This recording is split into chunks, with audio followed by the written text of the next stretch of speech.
Oh hey wow, we have power again, it only took 8 days. The head, the face, facial expressions all get a lot of our attention when it comes to drawing characters. So much so that sometimes we might finish our head that we're super proud of and then, yeah, the body's down there somewhere.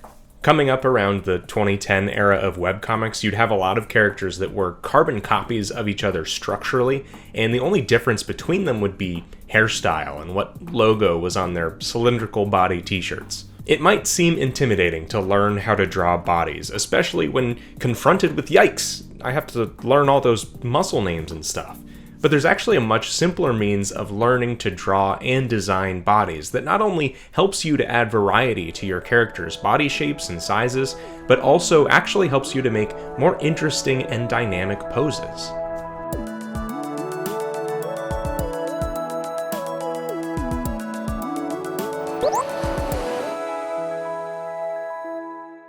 The body on humans, and really most creatures, is made up of a few distinct parts. We can break them down from a structural standpoint to the spine, the rib cage, and the pelvis. Now we also have organs and muscles and skin, but the main constructs are these three things. Why? Well, because they're bones. And especially the rib cage and pelvis can't change shape. They're rigid. Here's a way to help understand that. This is a sock. Think of it like skin. You can roll it up, you can bend it around, maybe stretch it as far as it can go, and there's nothing really stopping it.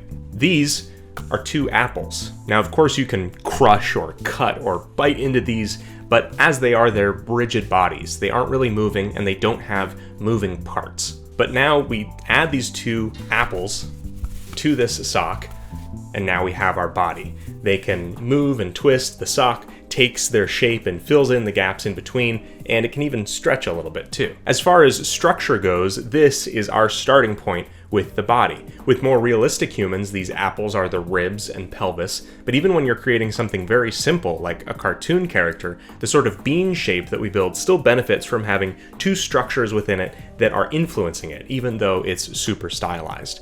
So how do we draw these things though? Well, we want to start as simple as we can. There are two forces at work anytime that we're trying to draw characters and get better. They are gesture and construction.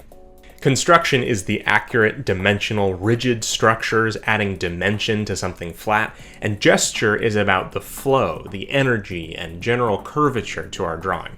We need both. Without gesture, our work is stiff and rigid, and without construction, we lose accuracy, depth, and things being the right size compared to one another. We'll use both within this exercise.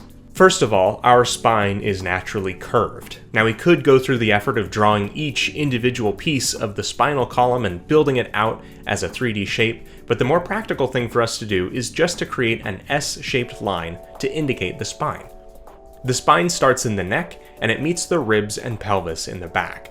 We can get as complicated and accurate as we want drawing these, but we can use simple boxes to draw them, or even go a step simpler than boxes. See, as far as these two pieces are relevant to the rest of the body, the shoulders that connect to the arms and the hip joints that connect to the legs are the points that are most important to us. Now, since these things can't change position, they can rotate, but their position is always the same, we can just use a straight line to indicate where they are on the body. Now with these three lines, the spine, the shoulders, and the hips, we have something that we can build a gestural drawing from, a figure drawing. And from here we can add the head, the arms, and the legs.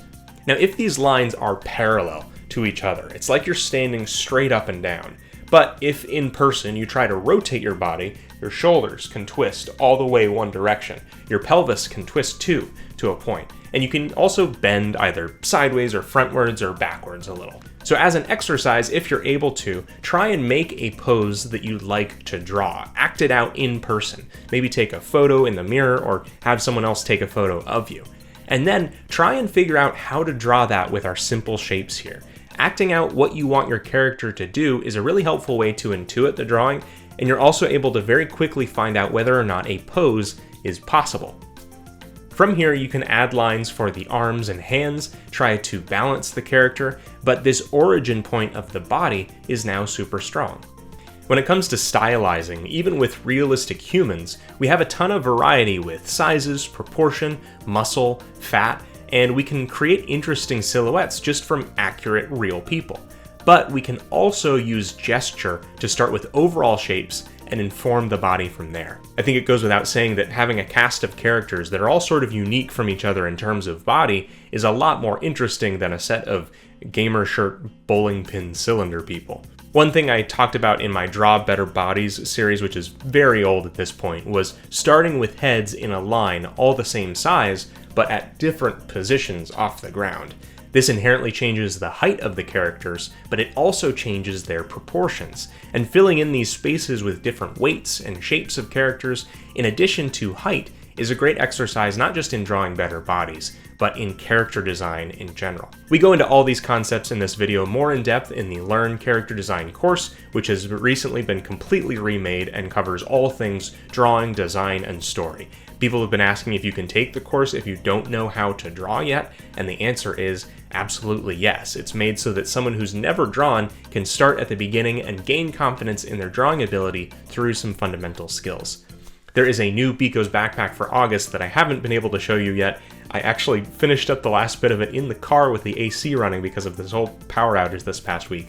Nonetheless, I am super proud of it. There is a Koji trading card, a Chibi Enyo magnet. The theme is Beasts and Bards. There's a Velocipaka sticker in there. You can go over to patreon.com/bageldenizen and choose the Biko's backpack tier that supports the channel, but it also gives you a new monthly delivery of new original art from me in your mailbox. You can follow me at BagelDenizen on Instagram, Twitter, and Twitch. Thank you so much for watching, and have fun creating.